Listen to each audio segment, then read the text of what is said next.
ललकी चुनरिया मंगवनी बाजार से, ललकी चुनरिया मंगवनी बाजार से, हरा हसुलिया गढ़वनी सोनार से। देखिए दादाजी की तरफ से 1001 रुपया के पुरस्कार आए। माई से प्रार्थना व शुभकामना के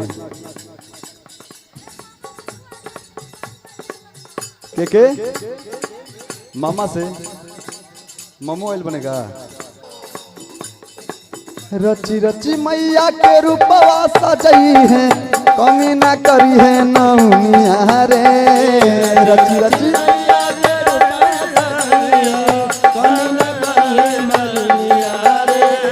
अवतारी घरे मोरा सातोरे बहिनिया, नजर ना लाई है डैनिया रे।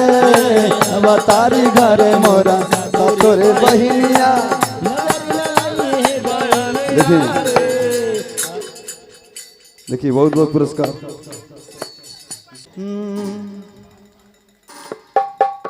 अरे धनी धनी भाग,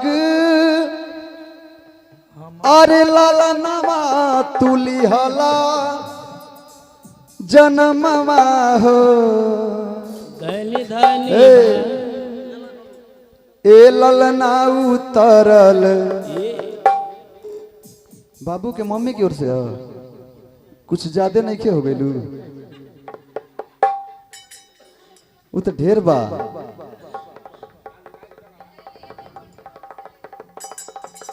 देखिए फुआ है तो फुओ के लगे हुए होता नहीं।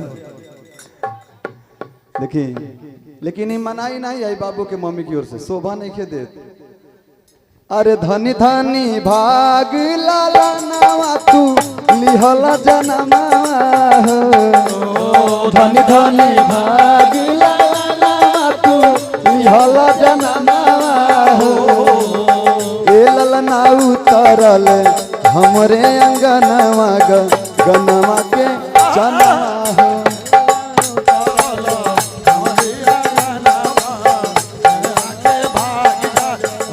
ललना उतरल हमरे अंगनावा गगनावा के चनावा हो। ललना उतरल हमरे अंगनावा और का माई अकेली सजावेली बाबू के खेलावेली हो। माई अकेली बाबू के खेलावेली हो। ए बबुआ तोहरा के अचरा में भरी के सो हरवा सुनावेली हो। बबुआ तोहरा के अचरा दोहरावेली हो।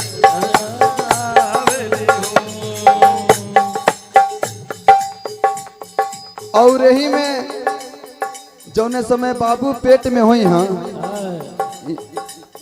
यहाँ के हैं बुआ हैं।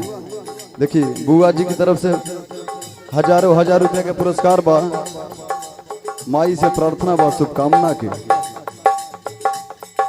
कैसे जब बाबू पेट में हुई वो समय के भाव बा। कैसे कैसे हो बाबू कैसे भैया से कहा तनी वहाँ के हई का मर्यादा के दाबा ए बबुआ के पापा। हई का मर्यादा के दाबा ए बबुआ के पापा। हई का मर्यादा के दाबा ए बबुआ के पापा। कहाँ गई दादी? सासू के बोलाई ले तो सासू नहीं आवेली। सासू के बोलाई ले तो सासू नहीं ये आई बाबू के पापा। भैया भैया हेने आई हेने आई।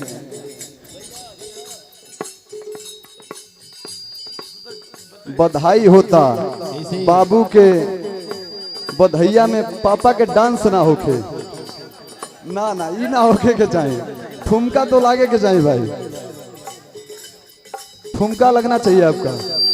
कैसे भाभी बोल रही है भैया से? कैसे कैसे तनी मनी खाली ताली बजा दी। हाँ हाँ हई का मरिया धई के दाबा ए बबुआ के पापा। है का मर्यादा के दाबा हो ए बबुआ के पापा कमरिया धई के दाबा हो ए बबुआ के पापा